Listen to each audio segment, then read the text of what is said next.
సాధిస్తున్నాం. ఈరోజు దిక్కులేని వాళ్ళుగానో SC ST BC minority హాస్టళ్లలో చదువుకుంటున్న వాళ్లకు కొంతమంది కనిపిస్తారేమో, కొంతమంది కనిపిస్తుందేమో.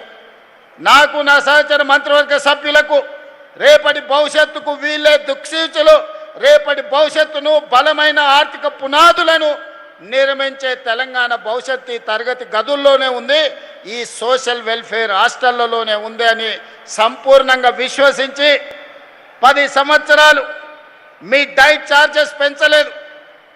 మేము వచ్చిన ఎంబడే 40% డైట్ ఛార్జెస్ పెంచినాం. 16 సంవత్సరాలు కాస్మెటిక్ ఛార్జెస్ పెంచలేదు. గ్రామీణ ప్రాంతాల నుంచి, తండాలలో, గూడాలలో, మారుమూల పల్లెల్లో నుంచి వచ్చే పిల్లలు తమ తల్లిదండ్రులను కాస్మెటిక్ ఛార్జెస్ కోసం, ముఖ్యంగా ఆడపిల్లలు చిన్న చిన్న అవసరాలకు తల్లిదండ్రులను అడగడానికి సంశయిస్తున్న సందర్భం, రాష్ట్ర ప్రభుత్వం ఇవ్వవలసిన కాస్మెటిక్ ఛార్జెస్ ఇవ్వకపోవడం, ఇచ్చినవి కూడా అరాకొర ఉండడం వల్ల పాపం మా ఆడపిల్లలు చాలా ఇబ్బందికి లోనైంది.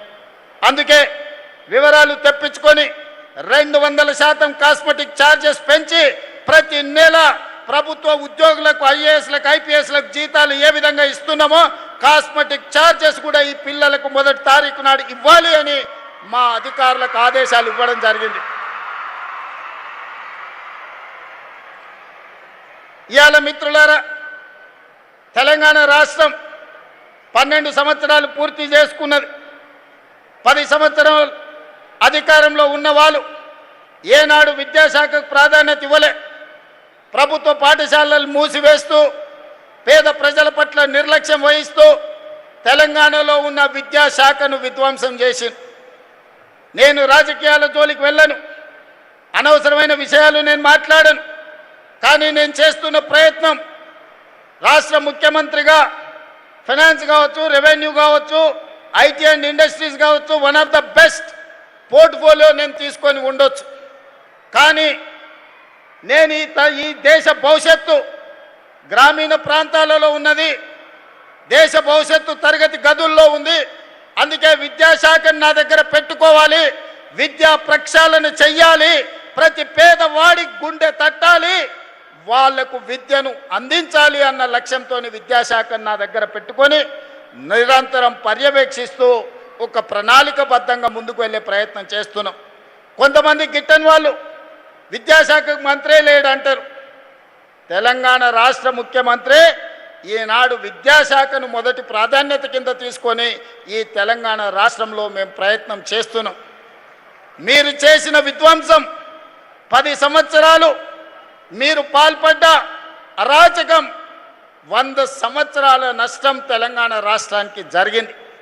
అందుకే ఈనాడు అన్ని రకాలుగా ఆలోచన చేసి ఈరోజు పేద పిల్లలు, నర్సరీ కానీ తల్లిదండ్రులు, శ్రీమంతులు, ధనవంతులు ఏ విధంగా నర్సరీ, కిండర్ గార్డెన్ లేకపోతే ఎల్కేజీ, యూకేజీకి వాళ్ళ పిల్లల్ని పంపించుకుంటున్నారో, అత్యంత నిరుపేద ఉపాధి హామీ కూలికి వెళ్ళే తల్లిదండ్రులు కూడా తమ పిల్లల్ని నర్సరీ, ఎల్కేజీ, యూకేజీకి పంపించాలని, తెలుగుతో పాటు ఇంగ్లీషు నేర్పించాలని ఆ తల్లిదండ్రులు కలలు కంటున్నారు.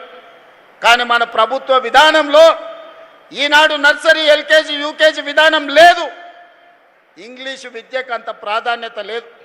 అందుకే పేదవాళ్ళు ఎంత కష్టపడైనా, సర్వం అమ్ముకొనైనా, సంపాదించింది మొత్తం కేటాయించైనా తమ పిల్లల్ని ప్రైవేట్ స్కూళ్ళకు పంపించడానికి ప్రయత్నం చేస్తారు.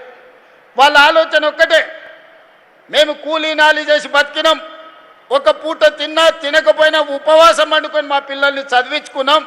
వాడు పెద్దయి ఒక డాక్టర్, ఒక లాయర్, ఒక ఇంజనీరు, ఒక ఐఏఎస్, ఐపీఎస్ అయితే మా భవిష్యత్తులు మారుతాయి, మా కళ్ళ ముందే మా పిల్లలు ప్రయోజకులు అవుతారు, డాక్టర్లు, లాయర్లు రాణించి పీజీలు, పిహెచ్డీలు చేసి తెలంగాణ పునర్నిర్మాణంలో భాగస్వాములు కావాలని వాళ్ళు కలలు కంటున్నారు.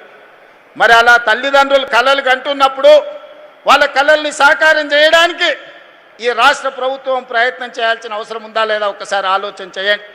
అందుకే ఈనాడు ఎవరేమనుకున్నా సరే నర్సరీ నుంచి ఎల్కేజీ